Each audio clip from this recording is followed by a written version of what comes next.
Hello and welcome to Breast Friends Cancer Support Network. I'm Michelle Beck, and if you're watching this, you can see that I have my first in-person guest today, and I'm super excited about that because we're both on the screen together.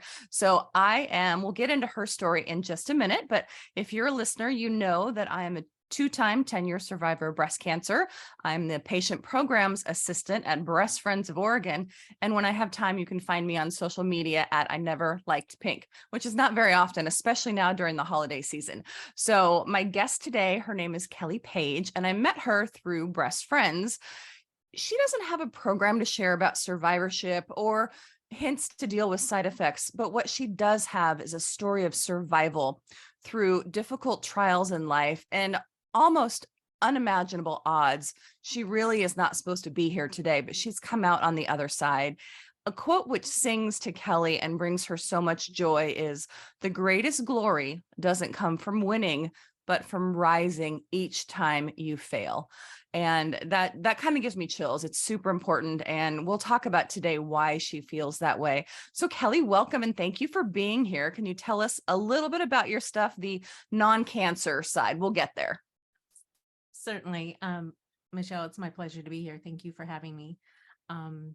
Something about myself is that I love being with people. I love taking care of animals, and I just love to give back in any way I can. So volunteering is very important to me, and I'm just amazingly blessed to be here at 51 years of age.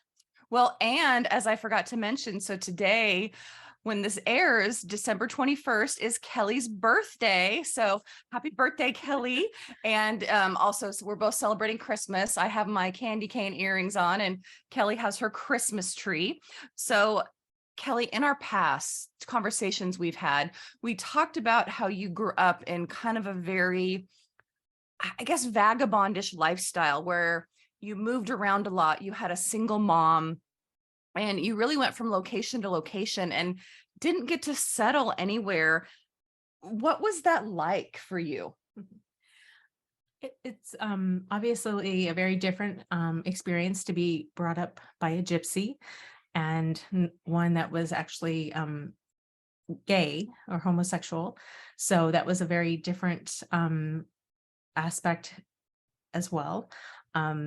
So between the gypsy lifestyle, living hand to mouth, moving consistently, it was a very difficult, challenging upbringing, but it definitely taught me a lot about tenacity and to keep trying. And because of that being instilled in me, I was the first person in my family to graduate from high school. And in my 12 years of education, I attended 20 schools. So it was a wonderful, wonderful accomplishment to receive that diploma. The fact that you graduated after being in so many schools is a huge accomplishment. So giant kudos for that, because that's obviously a lot of self-motivation in terms of, okay, I'm going from school to school and my lifestyle is very chaotic, but I know this is something that I want to do. Definitely. I wanted to make my mother proud of me. So, Well, I'm sure that you did. Now, was your father involved in your life at all growing up? sadly, no, my father wasn't. He died when he was 23, and he was also a veteran. Both of my parents served. Um, he he didn't even know I was born, and so yeah. So unfortunately, we never had the pleasure of meeting, but we will one day. I have no doubt. I'm sure he is looking down on you and seeing what we're doing today and is also very proud of you, as is your mother and your sister, who Kelley has both lost, and we're going to get into that. But your growing up was very stressful. Do you think that may have led to your cancer diagnosis in some way? Absolutely. In fact, I've been tested 3 times for the BRCA, which has resulted each time to be negative. And while my mother was still living, she was tested twice. And then my sister, she had a form of cancer that originated in her brain. So there was no genetic link to that at all. But the fact that all 3 of us were diagnosed within 3 years, I have no doubt that stress played a huge impact, as well as lack of proper nutrition, insomnia, abuse, different things. And I believe all equally contributed to our cancer diagnosis. Wow, that's a lot to process. And the fact that you're still here today and you want to talk about it and share it for other people, that's pretty impressive. It sounds like you've developed just a tenacity and strength every day because you didn't have a choice. Exactly. Exactly. And if you can imagine to have three people out of three in the same immediate family diagnosed within 3 years, throw in a miracle baby in the midst of that. And it was definitely a very tough time, but God brought me through it. So we're so grateful. Now, I know you joined the military as well. I'm sure you had strong influences from your mother, and knowing that your father was also a veteran. Was that to kind of give yourself some stability in life? It definitely was, which I know a lot of people joke at me for joining the military for wanting stability, but for me, it definitely was a huge decision. I also wanted to serve my country, and I wanted to go to college. So there was definitely a combinations of reasons why I joined the military, and I literally went in 4 days after I graduated from high school. So it was it was very quick. That is pretty impressive. My husband also served, and he was in boot camp for his 18th birthday. So he definitely can understand that. And thank you for your service. It's something that doesn't get talked about enough. And I didn't realize it until I married someone who had served for 21 years, how important it is to our country. So I find it incredibly commendable that that's something you chose to do, that really was led you to other parts of your life.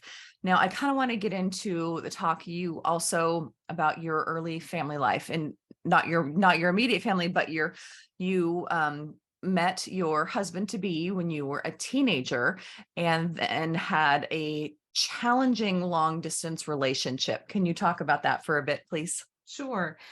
I met my husband Dan when I was 14, and we dated for 7 years. 6 out of those 7 were long distance.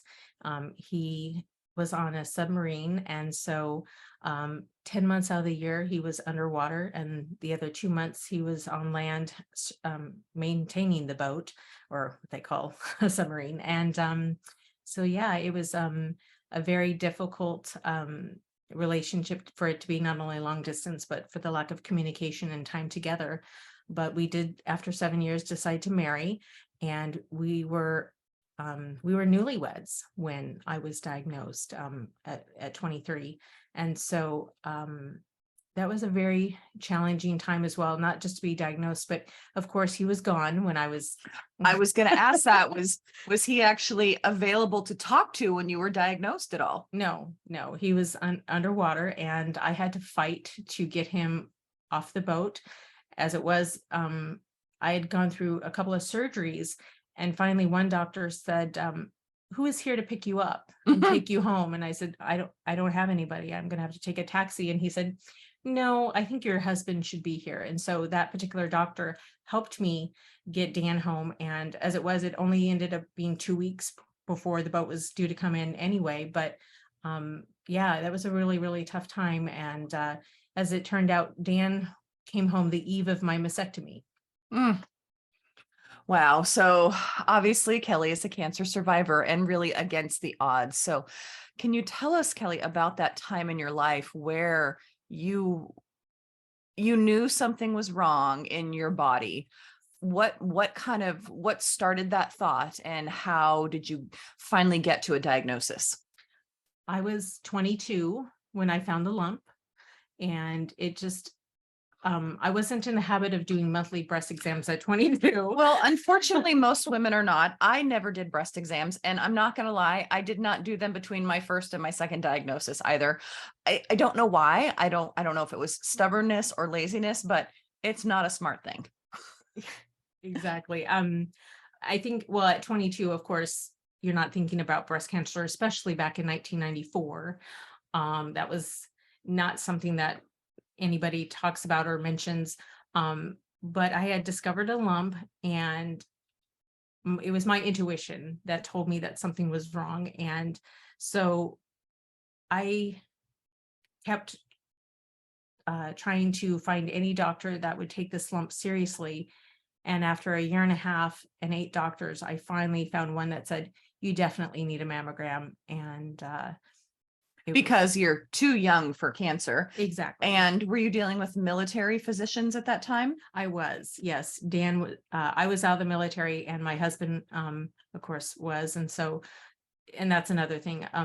Military doctors sometimes aren't always the most open to anything out of the norm. And so, but even civilian doctors can be that way too. And so I had to really persevere and keep trying to find a doctor to take it seriously. And 8 doctors is a lot over a year and a half to really try to convince that all I wanted was a mammogram, and that despite my age, that this lump did not feel normal to me. And my intuition was definitely telling me that something was wrong.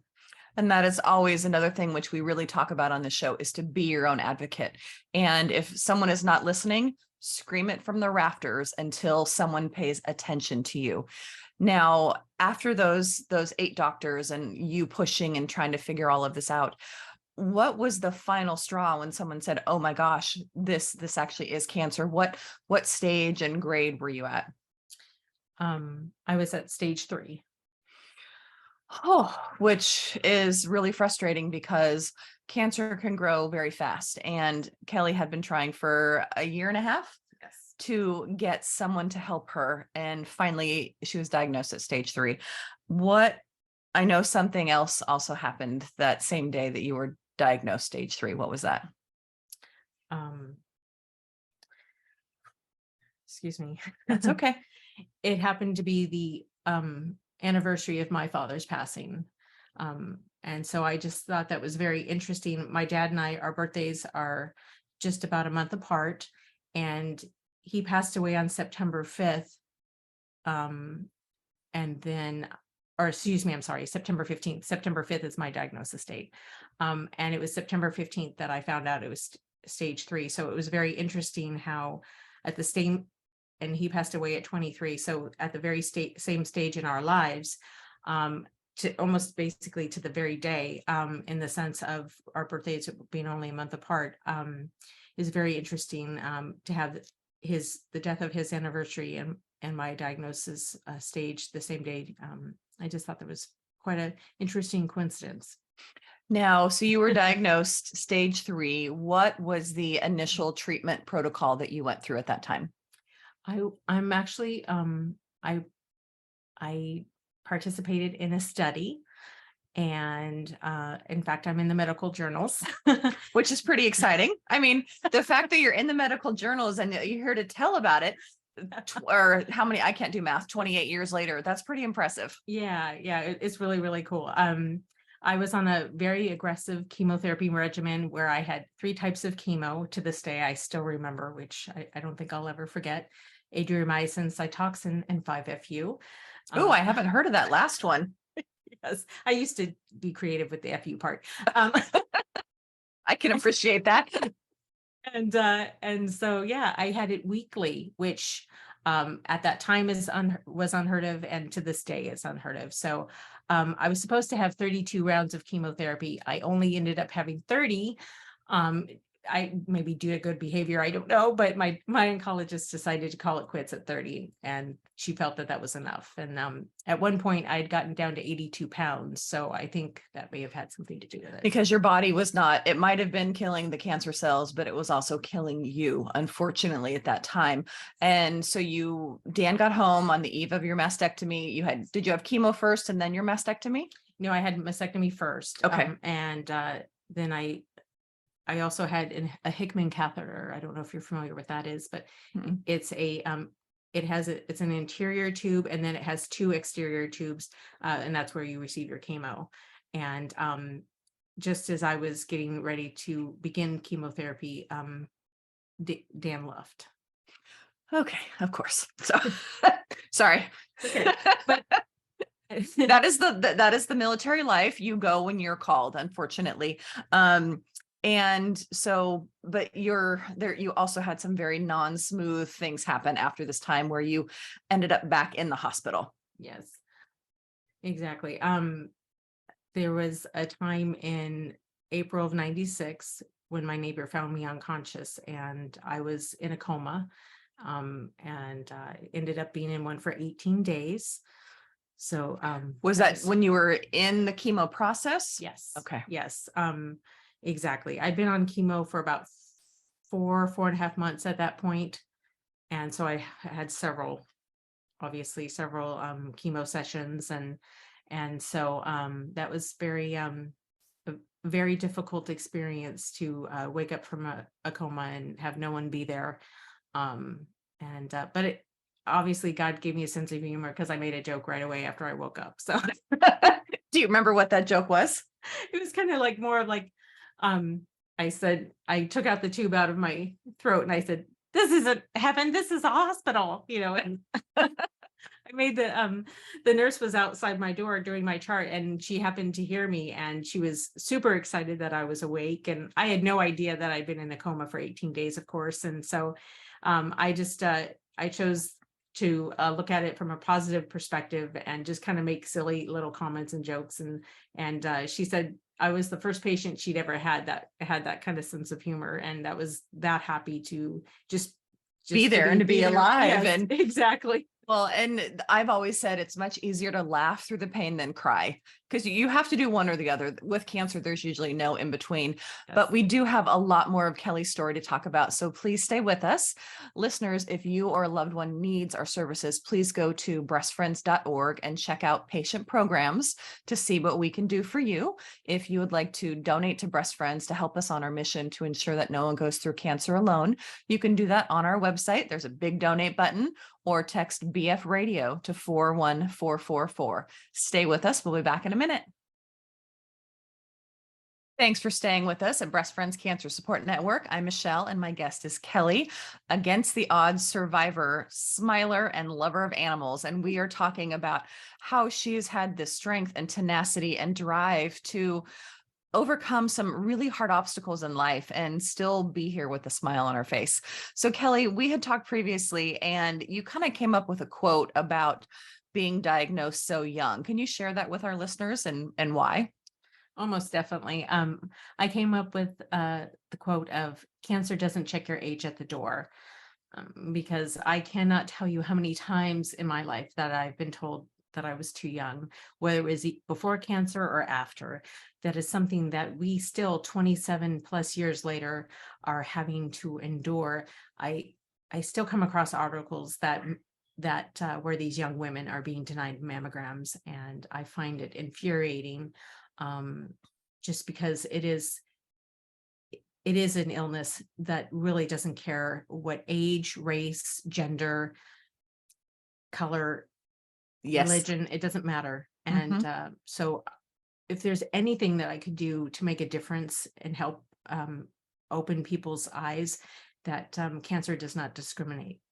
That is so true. And I actually say that all the time. And it's especially hard and really frustrating that the insurance companies are trying to up the age of regular mammograms to 45 instead of lower, where it needs to be, because more and more young women are being diagnosed. They're being diagnosed later stage and more aggressive. It's just so frustrating. Yes. Okay, so now that we got out that rant about cancer not discriminating, thank you. So when you came out of the coma, you finally realize, okay, I've been in a coma for 18 days. You're alone, essentially. Your husband is off on a boat somewhere. What do you? Yes, you're using humor, but how do you get up and get through each day? Besides my faith, one of the biggest things for me was my goals in life is to have a dog. And that was the hope and my dream of that coming true. That was something that I clung to. I love that. Kelley actually comes in place with my dogs too. So we share that love. She's an adopted dog mom, which I definitely appreciate because I'm a huge dog lover as well. And it's really important just to find those things that work for you. Like what brings you joy every day? And, for Kelley, it's animals and taking care of them right now. But also it kind of leads me to my next segue. While Kelley was, going through chemo at the end, your husband came off the boat for a while, and I'm using this in a joking way because it's just, you fell pregnant. which one of my favorite podcasts, they talk about that all the time. And that used to be the thing that women fell pregnant. So you became pregnant. Your marriage was tumultuous and full of turmoil. And so what happened at that point? Because you are literally in active treatment and you're pregnant. Exactly. Destiny was conceived during radiation. Okay. And she really is a miracle in every sense of the word. My husband and I had been together one time, and here she is. And so I was told I would never be able to have children because of the a very aggressive chemotherapy and how many sessions I'd had.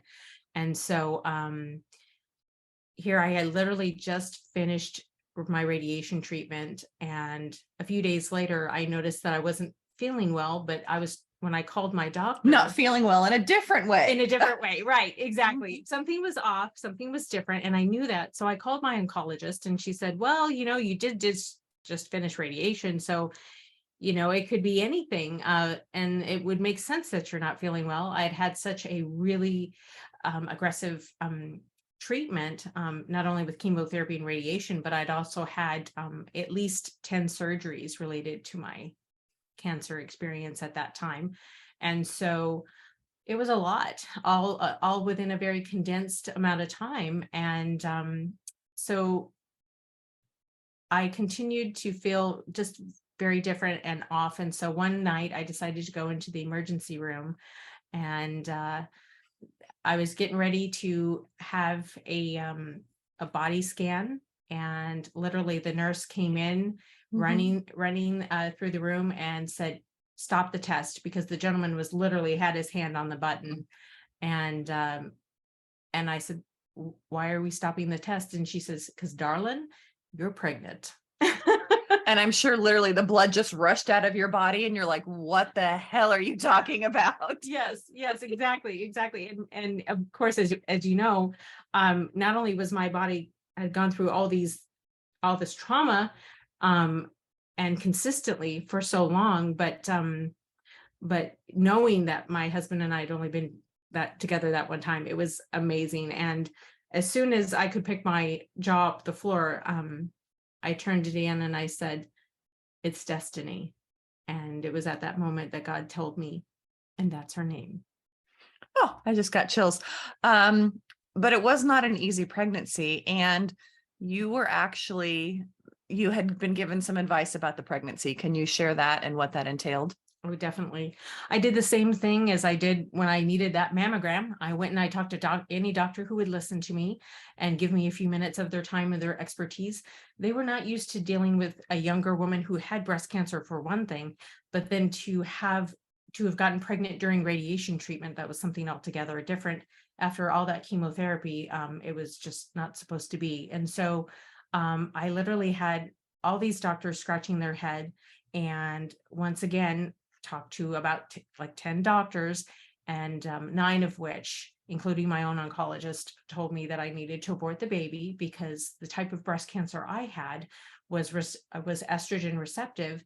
And with getting pregnant prior to finishing treatment, there was no test that they could give me to find out if any or all the cancer was gone. So basically, just to be on the safe side, the sooner I terminate the pregnancy, the better. And I'd never been pregnant. Destiny is my first and only pregnancy. And so knowing that I had almost died a couple of times during the course of my treatment, I felt that this was not the way I was supposed to go. And even if I died, that if I could try to hold on to the pregnancy as long as possible and I could give birth to my child, then at least Dan would have the baby. And that was my goal, is to just continue on with the pregnancy as long as possible, because I knew that God had given me this child for a reason. And for those of you who may be listening or not fully versed in this, when you have estrogen positive or hormone positive cancer, you're advised to not get pregnant. And obviously this was not the plan, but as Kelley has said, destiny is her name for a reason for this child. But anyway, the cancer hormone positive cancer loves all the hormones, and it literally, it sucks them and it eats them, and that's how it survives. Well, when you're pregnant, those hormones go crazy. And so during this pregnancy, Kelly literally took a chance on her own life, as she said, because she knew that she was supposed to have that child, and really using her faith and having trust, hopefully, in the medical system, and they knew what they were doing to help keep her alive and have a healthy child. And so you opted to keep the pregnancy, and then tell me about Destiny. Mm. Well, my little Destiny, as I like to call her, she was 11 pounds, 2 ounces. That is a healthy baby girl. So she was not suffering from any ill effects of anything. No, I mean, it was so funny. I was very, very sick throughout the pregnancy, and it was an amazing thing because they had just done a sonogram 45 minutes before she was born, and they had told me that she would be between 7 and 8 pounds. And so when they said, congratulations, you have a daughter, 11 pounds, 2 ounces, I said, no, really, how much did she weigh? I thought they were joking. Was this still in the military hospital? Yes. Okay. I mean, both my parents were born in military hospitals, and I'm here, so things worked out, but that's kind of funny. Yes. I did not believe the gentleman who gave me the news, because, and I just touched him. I'm like, come on now, really, how much did she weigh? And he's like, no, seriously. I couldn't believe it. Because obviously 11 pounds, 2 ounces, that's the size of a turkey. And so from then on, I used to call her my turkey. But yeah, she's a beautiful young woman. She's now 25. And I do want to share this with you. Please. I've learned recently that she works where? At a veterinary hospital. So Oh, I love that. so yeah, I'm just She has kept, that your love of animals has gone down genetically to her. yes, because when she was a little girl, I had my own pet sitting business, which is what I still do today.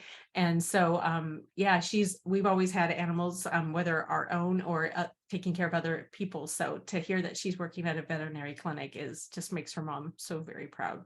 Yeah. And that is wonderful. And just to confirm, she didn't have anything going on, or did she have any side effects from your radiation or chemo that had been in your body?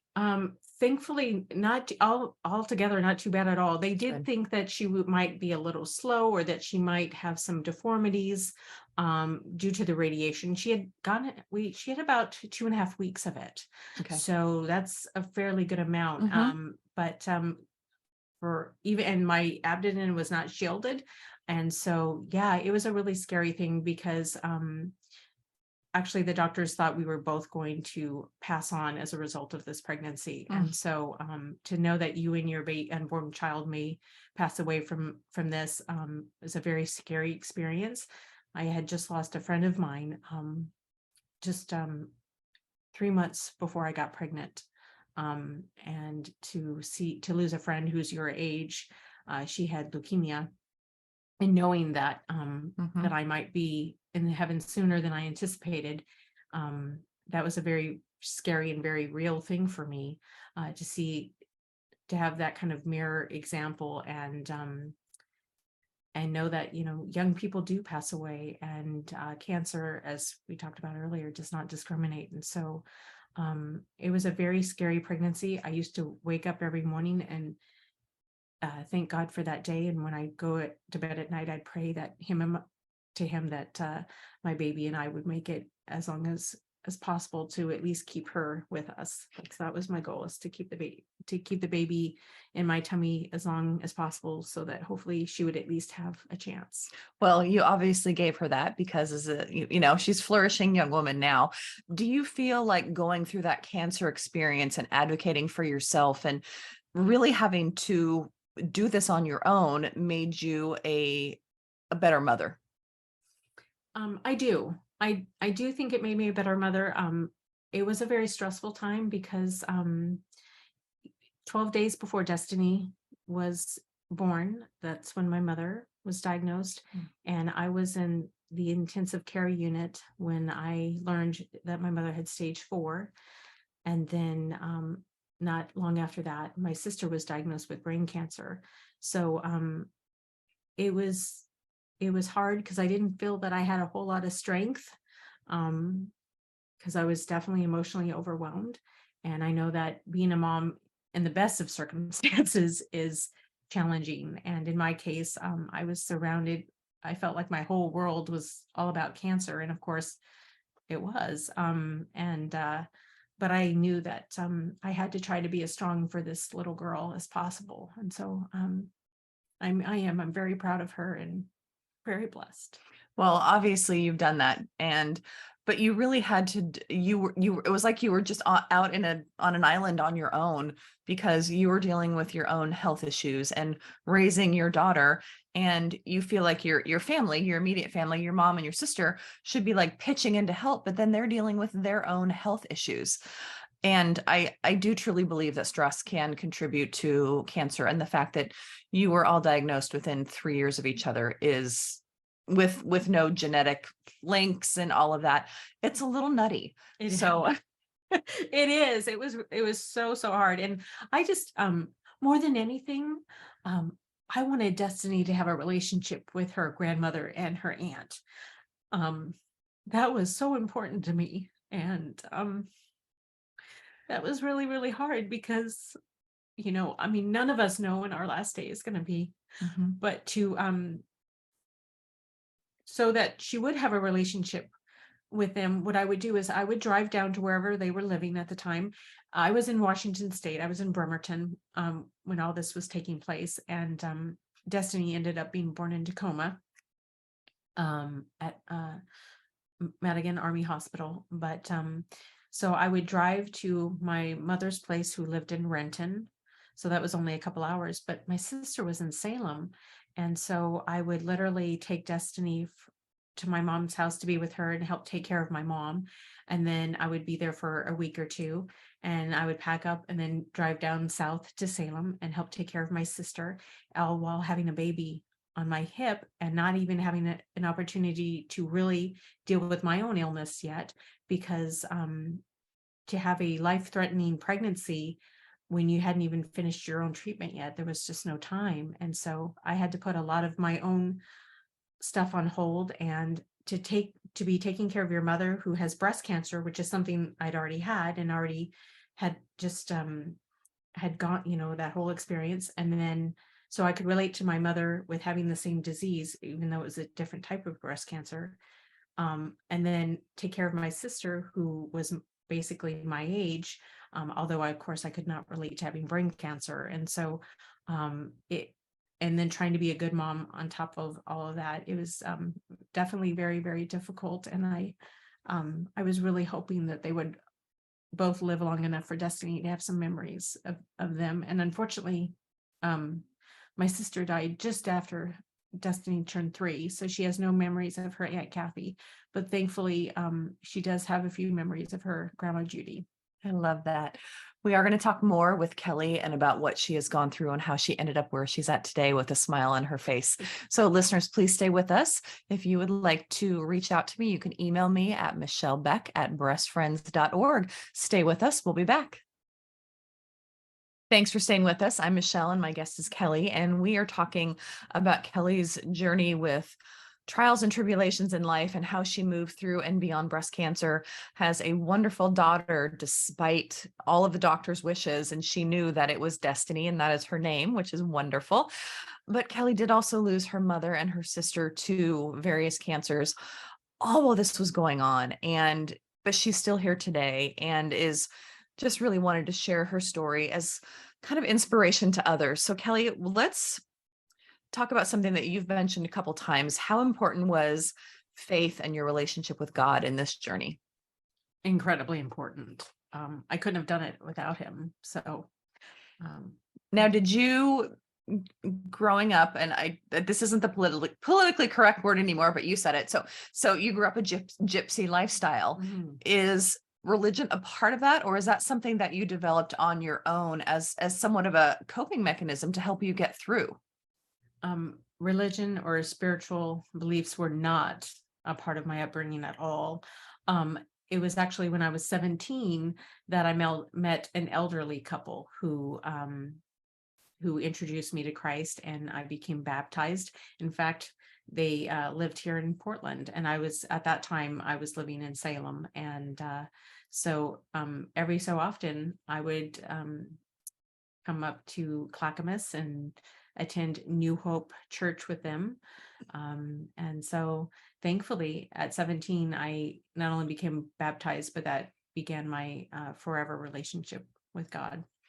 Well, I know how important it is, and for many who go through a cancer journey, because that relationship with God and your faith is really a constant support system. While you mentioned you went through a lot of your treatment alone for a variety of reasons, you always had that by your side. So, and still to this day, it is very important to you. So do you still communicate with that couple? Are they still around? Unfortunately, they've both passed away. Mhm. Well, I'm sure they know all the good they did with getting you to where you're at today. So that's pretty important. Now, when you were going through treatment, we've talked about how you didn't have really family there or friends, and possibly friends. I apologize, I'm putting words in your mouth, but you were getting treatment in a military hospital. I can't imagine there was any kind of support, emotional, other than the physical treatment you were going through. Correct. My family unfortunately did not know how to deal with it, and so they tended to stay away. My mother every so often would come up on a Sunday to see how I was doing, but being the first to be diagnosed and the youngest, no one was prepared for it, and I understand that. Ironically, Sunday was always the day I could walk.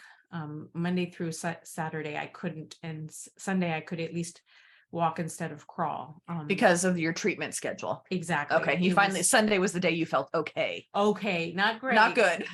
But at least I could walk somewhat upright as opposed to crawling on. So I didn't have someone to take care of me. It was very much a very lonely, isolating experience. And I believe that's definitely where my faith, perhaps that's what made it stronger, because I didn't have anyone to rely on except for God. And so I'm sure I took up a lot of his time praying and talking to him, but of course he knows the circumstances. And so I just kept praying that Lord to help me through it. And one of these days, if you could just allow me to have a dog, that would be great. Got it. We're working on that. Yes.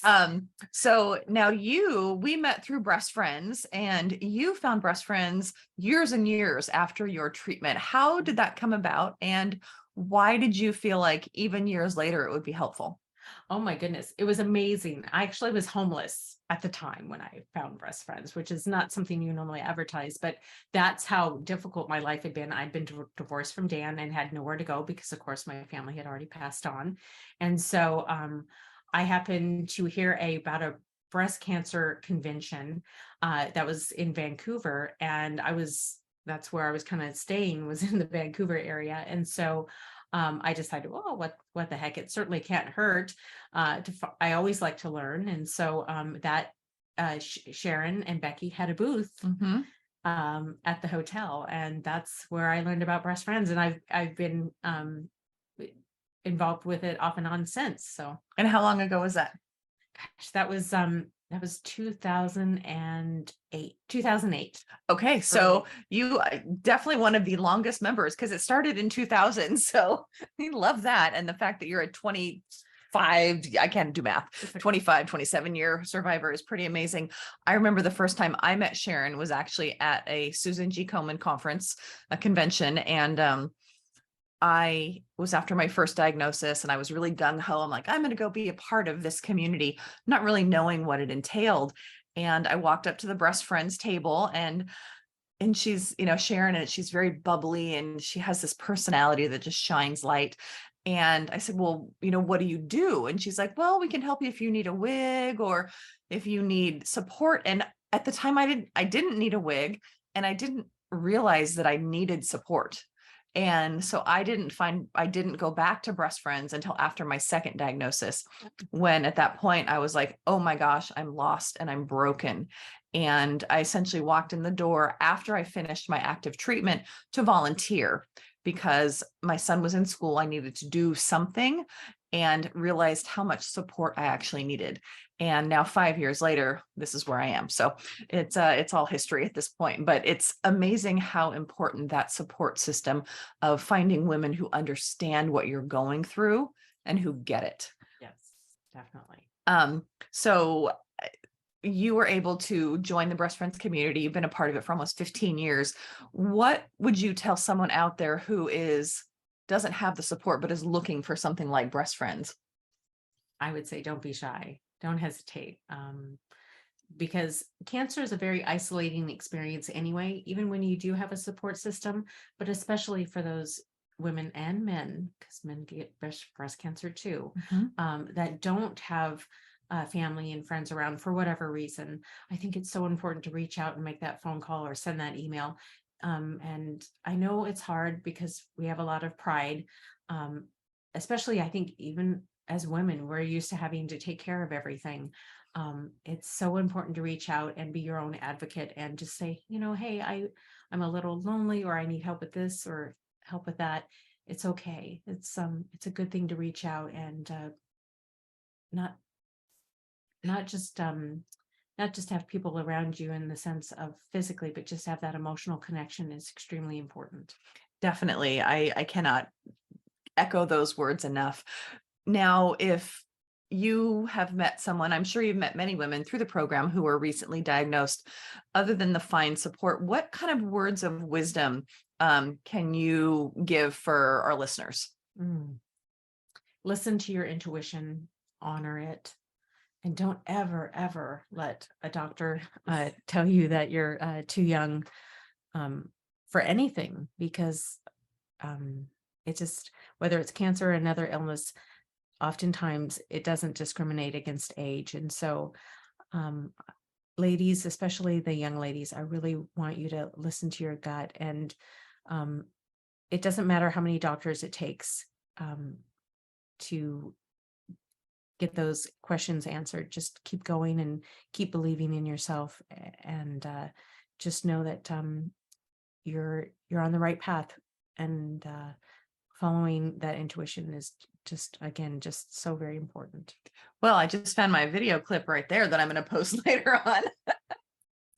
I want to go back, that something you mentioned earlier that we didn't kind of dig into.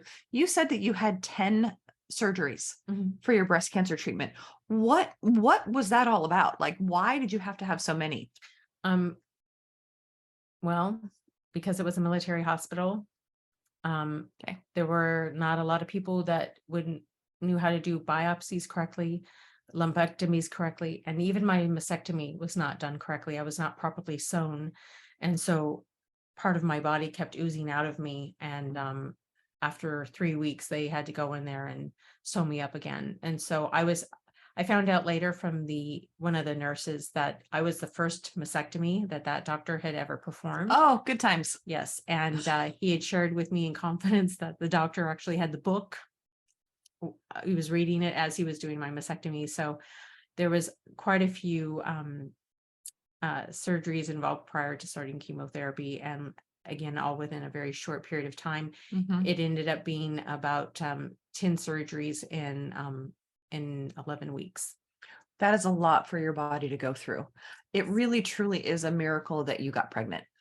I mean, for the amount of surgeries that you went through and the extensive chemo, that FU one that I've never even heard of, which they may not even do it anymore. Well, it was a long time ago. Yes. And the fact that you were in radiation and your body had gone through so much, but still it knew that you were meant to be a mother. Yeah, it is really amazing, because the only time chemotherapy had stopped my periods. And during that, I ended up being in the hospital for exactly 28 days, 18 days in the coma, and then 10 days to try to figure out where to go from there. And they were initially going to do an open heart surgery. And then thankfully they decided that at 82 pounds and not having an immune system, I really didn't have the ability to fight that. And so instead they put me on Coumadin, which is a very precise science, and it takes time to figure out how much to take and that kind of thing. And so I I was just very blessed that they decided to go that route. And the scary thing was, though, is that I ended up having an infected blood clot on my heart, which is what started, which is what caused the coma. I had a fever of 106.5, which is just an incredible thing to survive in itself. But so the scary thing about Coumadin is that it could dislodge the blood clot, and it could go into my lungs, and I would die instantly. But of course, the hope is that it would slowly dissolve it. And I was so blessed, and that's indeed what happened. And so, yeah, the whole journey was just incredibly stressful and hard to deal with. And if it hadn't have been for my faith, I don't believe I would have been able to make it through. Well, thank you for sharing that, because I know we had talked previously and I just couldn't remember, but I was like, 10 surgeries just seems like a lot. But obviously you had more than cancer going on. You had the blood clot, and you had all the coma and all of these things, but and with very little support, you still made it through. And so with your faith, and I think from your growing up experience, nothing against your mother, but I'm guessing you and your sister kind of raised yourselves a little bit. Yes, we did. And doing that. And I had a single mother, and she was wonderful, but I end up raising my little sister as well. So we kind of figure out the things that we have to do to be able to move forward. Yes, exactly. And nothing against my mother either. I've come to a point where I have a lot of peace, and I just really try to concentrate on the positive things. And definitely, if I hadn't had that background, I don't know if I would have had the tenacity or determination to fight like I did. And serving my country, and then also spending some time in Job Corps really helped teach me a lot of skills, to keep trying, to strengthen those qualities. And yeah, definitely without those experiences, growing up as I did and finishing high school, I don't know if I would have been here today. So there's a lot of things that your upbringing can teach you, and then you dwell from those when you need them the most. And I'm just so glad that God gave me that ability to keep holding on. And in fact, that's sometimes I say that to myself, is that I just got to keep holding on and not let go, and just put one foot in front of the other and do my best. And that's all you can do. I love that. It's like all the quotes running together, but it makes so much sense. So, okay, we literally have 1 minute. Is there anything else that you want to share that we've missed? Oh my goodness. I'd like to tell my daughter, I love you so much, Destiny. I'm so proud of you. And just thank you for supportive breast friends throughout the years. And I have some good friends out there, which I'm so grateful for, and just happy to still be here. Like I said, at 51, it's an amazing gift. I never thought this day would come. So thank you for having me. Well, Kelly, thank you. It has been my pleasure to have you here. And thank you for being so vulnerable and open to share your story, because the fact that you are a 20 many plus year survivor, and your daughter's name is Destiny, it just all runs together in my heart. So I love that so much. So thank you again for being here today. So listeners, you can find our show on the Voice America Health and Wellness channel, or wherever you find your podcasts. And you can also watch on the Breast Friends YouTube channel. If you or a loved one need our services, please go to breastfriends.org, where you can make a donation or check out the patient programs to see what we can do for you. If you'd like to reach out and contact me, I am at Michelle Beck at breastfriends.org. And Merry Christmas. This airs a few days before Christmas. So if you're listening live, happy holidays to all of you. And here's to a wonderful 2023. And we'll be back next week. And until then, remember, we rise by lifting each other. That's right.